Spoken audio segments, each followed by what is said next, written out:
Hello dear student, this is Ram Prasad Chandra. आज हम लोग डिस्कस करेंगे मनी टाइप्स एंड उसके फंक्शन के संबंधित। तो स्टार्ट करते हैं। Money, what is money? Common word में हम मनी से संबंधित ये समझते हैं 1 रुपये, 2 रुपये, 5, 10, 20 रुपये, है ना। या करेंसी में और जाए तो 100 रुपये, 500, 2000 एक्सेट्रा। विदेशी मुद्रा में देखें तो डॉलर, यूरो इत्यादि, इसको हम क्या बोलते हैं? मुद्रा कहते हैं। लेकिन आर्थिक शब्दों में मुद्रा का अर्थ कुछ दूसरा ही होता है ना।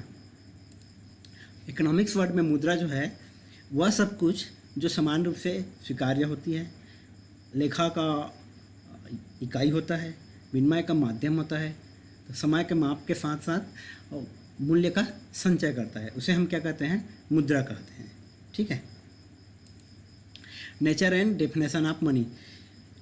मुद्रा के विभिन्न अर्थशास्त्रियों ने अलग अलग परिभाषाएं दी हैं, जिसके आधार पर सिटवस्की ने कहा है कि मुद्रा की परिभाषित करना बहुत कठिन कार्य है, और उन्होंने उसके 3 कार्य बताए हैं: unit of account, medium of exchange and store of value. इसी तरीके से प्रोफेसर काल्बर्न ने मुद्रा की एक विशिष्ट परिभाषा दिए हैं, जिसमें उन्होंने कॉन्क्रीट मनी और एब्स्ट्रैक्ट मनी को भी सम्मिलित कर लिया है, अर्थात मूर्त मुद्रा और अमूर्त मुद्रा।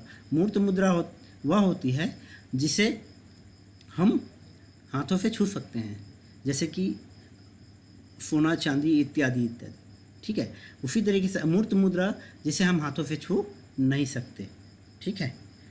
हिग्स ने एक विस्तृत परिभाषा दिया है, जिसमें उन्होंने कहा है कि मनी इज व्हाट मनी डस, अर्थात मुद्रा वह है जो मुद्रा का कार्य करती है। ठीक है। इस तरीके से ये सारी परिभाषाएं क्या हैं? एक विस्तृत परिभाषाएं हैं। देखते हैं theoretical and empirical definition of money. इसके आधार पर, ट्रेडिशनल डेफिनेशन के आधार पर करेंसी तथा डिमांड डिपॉजिट को उन्होंने मुद्रा के रूप में परिभाषित किया है, और मीडियम ऑफ एक्सचेंज, विनिमय का, उन्होंने इसको विनिमय का माध्यम बताया है। इसके आधार पर किन्स ने अपनी बुक जनरल थ्योरी में करेंसी तथा डिमांड डिपॉजिट ऑफ बैंक्स को मुद्रा के रूप में परिभाषित किया है। फ्रीडमैन ने अपनी परिभाषा में करेंसी तथा all adjust deposit in commercial banks, ठीक है, इसको इन्होंने अपनी परिभाषा में रूप में सम्मिलित किया है। रेडक्लिफ डेफिनेशन के आधार पर इन्होंने नोट तथा बैंक डिपॉजिट को मुद्रा के परिभाषा के रूप में स्वीकार किया है। गुरले एवं शाह ने अपनी परिभाषा में करेंसी तथा डिमांड डिपॉजिट के रूप में मुद्रा को परिभाषित किया है। इसी तरीके से पैसेक एंड सेविंग ने demand deposit of bank plus currency issued by government, अर्थात बैंकों की मांग जमा तथा सरकार द्वारा जारी की गई मुद्रा, करेंसी, ठीक है, या नोट, इसको उन्होंने क्या किया है? मुद्रा के रूप में परिभाषित किया है।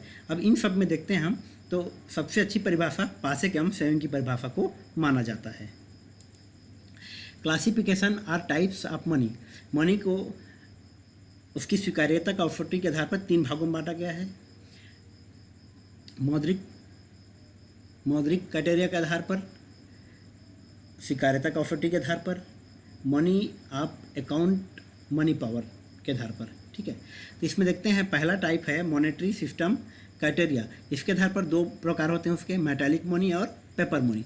मेटालिक मनी वह होता है जो मेटल से बने होते हैं, धातु से बनी होती हैं। ठीक है। चाहे सोने, तांबे या सिल्वर चीज़ से किसी भी बना रहा है। इसके इस तरीके से 3 प्रकार होते हैं, स्टैंडर्ड मनी, टोकन मनी और सब्सिडरी मनी। ठीक। उसी तरीके से पेपर मनी जो है, जो कागज़ के बने होते हैं, ठीक, उसे पेपर मनी कहते हैं। ये 4 प्रकार के होते हैं: representative money, convertible money, inconvertible money और फ्लैट मनी। ठीक है।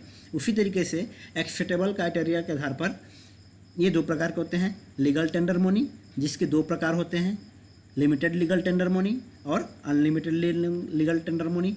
उसी तरीके से नॉन लीगल टेंडर मनी वह मनी होता है जिसे गवर्नमेंट या बैंक की स्वीकृति प्राप्त नहीं होती है। इसको रॉबर्टसन ने ऑप्शनल मनी कह करके व्यक्त किया है, या ये मान के चलिए कि रॉबर्टसन इसको ऑप्शनल मनी कहता है, नॉन लीगल टेंडर मनी को, जिसके अंतर्गत में हम बहुत सारी नियर मनी को भी सम्मिलित करते हैं। Function of money. मुद्रा के कार्य, मुद्रा के 4 कार्य बताए गए हैं मुख्य रूप से, primary function, secondary function, contingent function और अदर फंक्शन। तो प्राइमरी फंक्शन के अंतर्गत में medium of exchange, unit of value को सम्मिलित किया गया है, तथा सेकेंडरी फंक्शन के अंतर्गत में standard of deferred payment, store of value, transfer of value को सम्मिलित किया गया है। कंटीजेंट फंक्शन के अंतर्गत में most liquid of all liquid assets, basic of the credit system, equaliser of marginal utility and productivity को, measurement of national income and distribution of national income को सम्मिलित किया गया है। इसी तरीके से अदर फंक्शन के अंतर्गत में 2 कार्य बताए गए हैं, helpful in money decision and basic of adjustment. ठीक है, अब देखते हैं money of account and money power, अर्थात लेखा मुद्रा और यथार्थ मुद्रा। जनरली केन्स ने इसको 2 भागों में डिवाइड किया है या इन दोनों में अंतर करता है। ठीक है, तो मनी ऑफ अकाउंट अर्थात लेखा मुद्रा क्या है या किसे कहते हैं? तो लेखा मुद्रा वह मुद्रा होती है जिसके आधार पर हम ऋण, कीमत या क्रय शक्ति को व्यक्त करते हैं।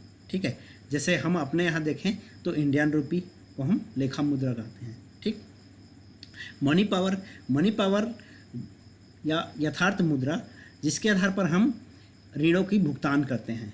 ठीक है, उसे हम क्या कहते हैं? यथार्थ मुद्रा कहते हैं, जैसे Indian rupee, US dollar, Italy lira etcetera. Money and near money currency plus demand deposit equal to money होता है, इसको आप सभी जानते हैं, है ना। तो नियर मनी का क्या होता है? सब्स्टिट्यूट होता है।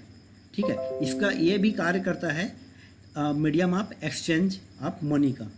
ठीक है, इसके अंतर्गत में हम लोग cheque, demand deposit, time deposit और bond, securities, debenture, hundi, treasury bill, insurance policy, stock एक्सपेयर, ये सबको सम्मिलित करते हैं।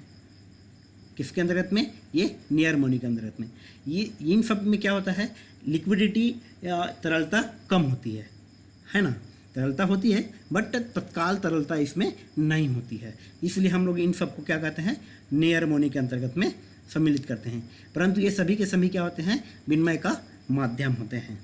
ठीक है,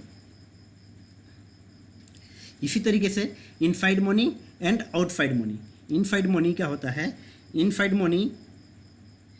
इनसाइड मनी जो है आर्थिक यूनिट के, आंतरिक आर्थिक यूनिट के ऋण के आधार पर होता है, जिसके आधार पर जब प्राइस में वृद्धि होती है तब जो उपभोक्ता या जो फर्म होते हैं उनको लाभ होता है तथा जो उपभोक्ता होते हैं उनको लॉस होता है। इसी तरीके से जब कीमतों में वृद्धि होती है, जब कीमतों में कमी होती है तब जो उपभोक्ता होते हैं उनको लाभ होता है तथा फर्मों को हानि होती है। ठीक है, इस तरीके से यह जो है अपना इफेक्ट या अपना कार्य करती है।